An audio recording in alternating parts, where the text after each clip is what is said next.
Makeup তুলে আবার makeup করা। হ্যাঁ, আজকে আমার সাথে একটা অদ্ভুত ঘটনা ঘটেছে। আজকে আমার পার্টি মেকআপ ছিল 26শে জুন। তো আমি পার্টি মেকআপ সেরে বাড়ি যাচ্ছিলাম, তখনই একটা বোন আমার কাছে পার্টি মেকআপ করেছিল।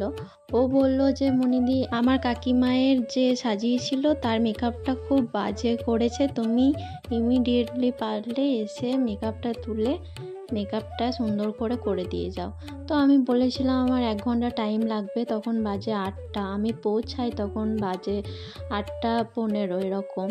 তো ওই সময়ের মধ্যে সবাই লোকজন জড়ো হয়ে গেছে, গেস্ট যারা আসবে তারা বউ দেখতে চাইছে। তো ওই সময়ের মধ্যে আমি গিয়ে তো মানে আমার মাথায় বাজ যে আমি এত তাড়াতাড়ি আমি কিভাবে ফুল লুকটা কমপ্লিট করব।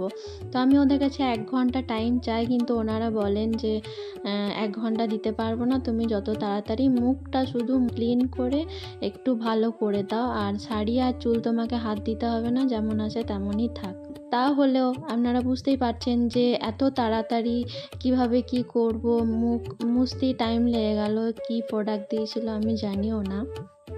তো আমি একটা কথাই বলবো যে যারা বিগিনার আছো, আমিও যে প্রো হয়ে গেছি তা নয়, কিন্তু যারা নতুন শিখেছো বা নতুন শিখছো, তারা কিছু মডেল শ্যুট না করে বা পার্টি মেকআপের কাজ না করে এইভাবে বড় কাজ ধরাটা উচিত না। কারণ যে রিসেপশন বলো, ব্রাইড বলো, এরা একটা এত কিছু খরচাপাতি করে অ্যারেঞ্জ করে একটা স্পেশাল দিনে একটা স্পেশাল লুক নেওয়ার জন্য। তাই এই যে আমি যাকে সাজাচ্ছি এখন, এই বউটার তো স্পেশাল দিনটাই নষ্ট হয়ে গেল। সে তো স্পেশালভাবে আর সাজতে পারলো না, আমি যাই ঠিক করি না কেন। কিন্তু ওইটুকু টাইমের মধ্যে আমার ফুল লুকটা কমপ্লিট করা কোনোভাবেই সম্ভব ছিল না। আমাকে 20 থেকে 25 মিনিট টাইম দেওয়া হয়েছিল, তার মধ্যে আমাকে মুখটা করতে বলা হয়েছিল খুব সিম্পলভাবে।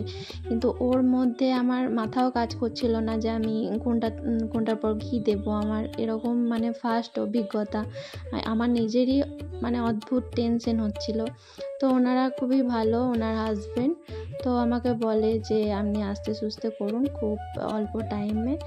তো এখানে ছবিটা দেওয়া আছে, বুঝতেই পারছেন যে প্রথমের ছবি দুটো মানে আগে যিনি করেছিলেন তিনি সাজিয়েছেন, আর তারপরেরটা শুধু ফেসটা মোটামুটিভাবে আমি করেছি। আর দেখতেই তো পাচ্ছেন বউ বসেছে আর এত লোকের ভিড়।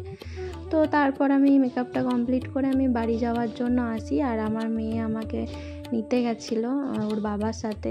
তো তখন বলে পুতুলের সাথে আমি একটু মানে নাচ করব, তো বায়না করে বলে আমি নিয়ে যাই।